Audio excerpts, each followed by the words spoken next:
Net neutrality could get a second shot thanks to Democrats. Washington, somebody tell John Oliver, the battle over net neutrality is back on. Democrats are expected to use their upcoming control of the House to push for strong net neutrality rules, put in place by the Federal Communications Commission under President Barack Obama but pulled back by President Donald Trump's FCC, highlighting how the once wonky concept has become a national issue. While net neutrality advocates are expecting a setback in the near term, to undo the FCC's decision is expected to fail. Public support for the concept combined with adoption from the Democrats has sparked renewed optimism.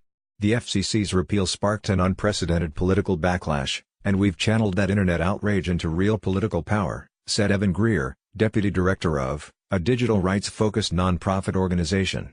As we head into 2019, net neutrality supporters in the House of Representatives will be in a much stronger position to engage in FCC oversight. The FCC did not respond to a request for comment. Net neutrality refers to the concept that internet networks, and the companies that run them, should not block or manipulate web traffic. While most internet providers have agreed to abide by rules against blocking legitimate websites, net neutrality advocates have argued that major internet providers could prioritize internet traffic for profit, effectively scuttling the open nature of the internet and turning it into a system closer to cable TV. Net neutrality rules have been the subject of a decade-long push and pull that began in 2008. When for interfering with uploads to file-sharing service BitTorrent. Since then, the FCC's rules and role in enforcing net neutrality have been the subject of a series of. Comcast is the owner of Universal, the parent company of NBC News.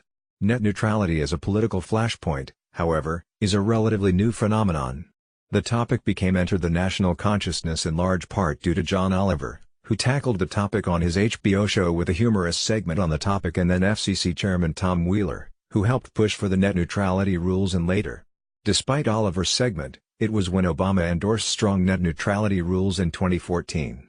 Now, most Democrats have now come out strongly in favor of the rules.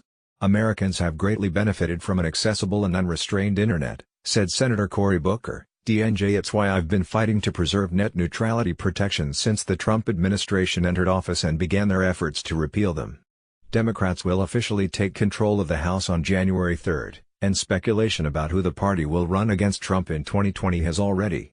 Gigi Sohn, a former lawyer at the FCC who is now a fellow at the Georgetown Law Institute for Technology, Law, and Policy, said she expects Democrats to use their new power to push for the restoration of strong net neutrality rules, and for the topic to be on the lips of presidential hopefuls.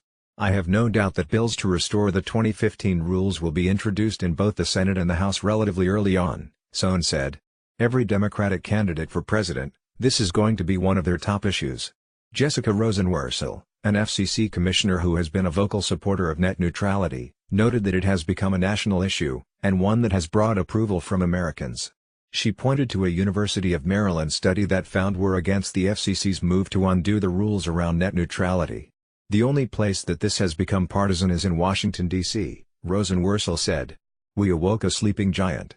On the state level, governors are already taking to protect net neutrality, and through bipartisan efforts, lawmakers have introduced legislation to put in place net neutrality protections and standards. Ernesto Falcon, legislative counsel at the Electronic Frontier Foundation, helped organize a grassroots campaign around the passing of California's SB 822, one of the earliest laws to establish rules around net neutrality on the state level. Falcon said he is extraordinarily confident that proponents of net neutrality will win. It really just boils down to how one side of the polling is in this space, Falcon said.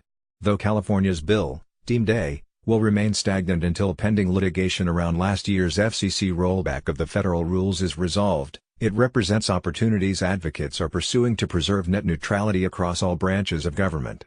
The consolidated appeals against the FCC's deregulation of internet providers will be decided in D.C.'s Circuit Court. Are set to begin on February 1, 2019. Jason Abertsazy is the senior editor for technology news at NBC News Digital.